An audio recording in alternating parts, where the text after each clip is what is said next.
This is not just a trials bike, it's a prediction of the future made 15 years ago. And it's an accurate one. It's the definition of a motorcycle being ahead of its time, of a company that had a bright future ahead, but that somehow managed to blow their own candle. This is the Ossa TRI280, and in its short lifespan it managed to revolutionize the world of trials, to make advancements that would be outstanding even now, almost 15 years later. Advancements that even giants like KTM couldn't figure out until now.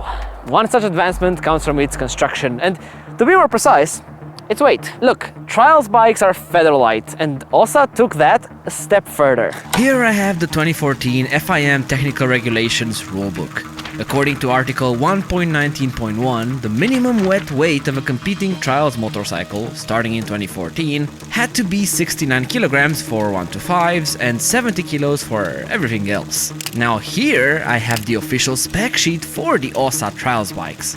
Their weight started at 64.5 kilos in dry form. Now add 2.6 liters of fuel, about 600 grams of gearbox oil, and let's assume a pessimistic kilo for coolant, that takes us to 68.7 kilos. Remember the minimum 69?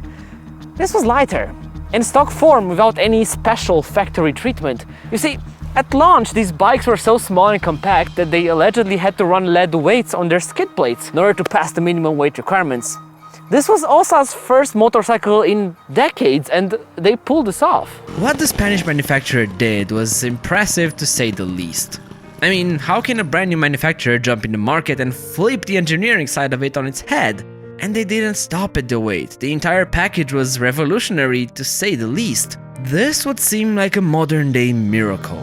Till you look into their history and realize that the TRI280 was far from their first rodeo, their first miracle. It all started in 1924 when Manuel Giro, Spanish sidecar champion, and Francisco Bulto, the founder of one of the most iconic dirt bike brands, Bultaco, started a little company named Ossa. You'd expect a company made by two motorcycle racers and enthusiasts to build stuff like dirt bikes. And so they immediately started producing movie projectors? Yeah, it's funny, despite their backgrounds, the company never intended to build bikes. In fact, even their logo represents the main mechanism used back in the day for projection of images. To be fair, after borrowing technology from a destroyed Germany in 1949, Ossa did start building two-stroke motorcycles. And it didn't take them long to start racing them. And when? They never settled with what they had, and that's how crazy ideas came to life, like their 250cc aluminium monocoque GP bike. Sure, it was underpowered compared to the competition, like 20 horsepower less. But it was also 20 kilograms less.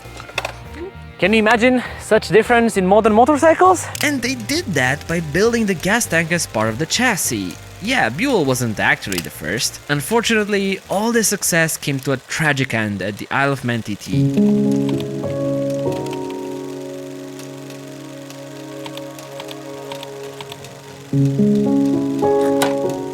Their main racer, Santiago Herrero, crashed on a melted stretch of tar and lost his life. Ossa not only retired from that race, but in that moment, they were so shook that they retired from racing, from all of it.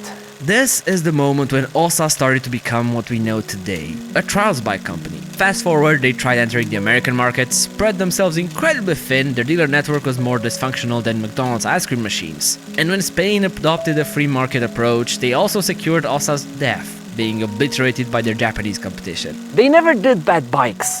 They did take really bad business decisions though. And well, in 1982, the Ossa story was buried deep. For almost 30 years, Ossa was left to rot away. And that changed when an investment group decided to buy the brand in 2010 and start building off-road motorcycles again. You've probably heard stories like this before, business people with no knowledge of motorcycles reviving old brands without knowing what they're actually doing. But somehow... this wasn't Ossa. They decided to focus on one niche area, observed trials. This is a sport where speed is irrelevant, frowned upon even. Here, it's a game of balance and control, of fine alterations. It's precision stuff, with short courses, thus entirely removing the need for a seat. Light two-stroke engines that don't need a resonator because high res are utterly useless. This was a game of torque. A game where rear tires resemble car rubber more than motorcycle rubber. A game where the suspension looks like it came off a mountain bike, where the tank fits less liquid than an American's Pepsi can at the drive-thru, where the first 3 gears make a man's walking pace look like Usain Bolt's.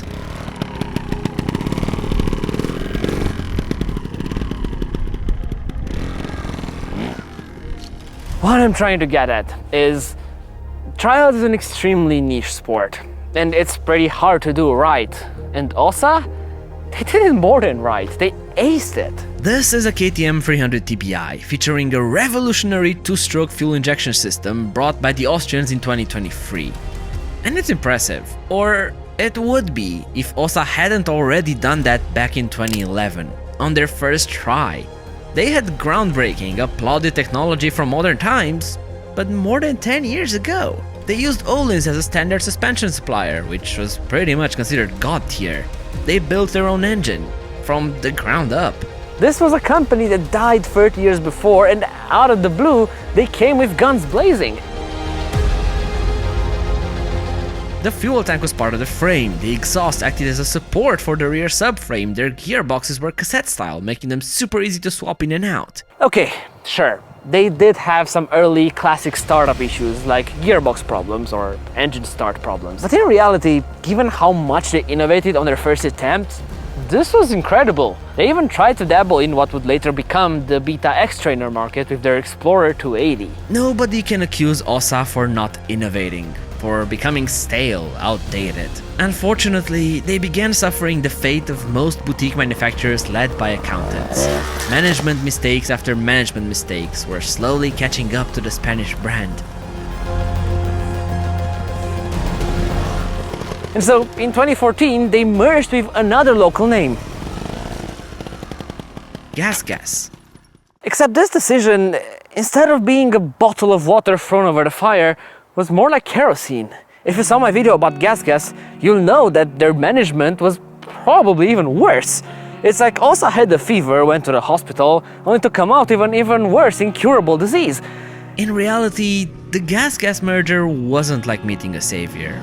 It was a meeting with death itself. 1 year later, when Gas was taken over by the Torod Group, there was no space left for Osa. They were left behind to die a lonely death. I want to be fair, Osa was in big trouble even before the merger, but this last hope proved fatal for them. It was the end of the road, and so the Osa story stopped in its tracks. They stopped building motorcycles. It was the end.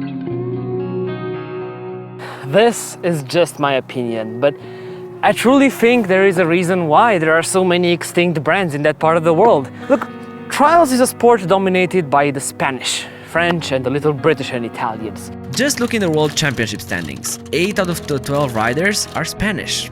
That's why so many trials bikes come from Spain, like Osa, Montesa, Gas. But that's the thing. It's only a couple of nations. As far as sports go, it's as niche as it gets. It's a small market, to say the least. I mean, at the end of the day, how many manufacturers could there actually be for a sport that's as niche as cheese rolling? There was never enough space for everyone, and unfortunately, Osa picked the short straw. I do wonder, what if they focus their efforts on the emerging enduro market? Would they still be alive? Probably not. Bad management is bad management no matter the niche, but still, it's a textbook case of what could have been. And as always, we'll probably never know. And it's sad, because this Osa Trials bike truly predicted the future, but maybe it did that a bit too early after all.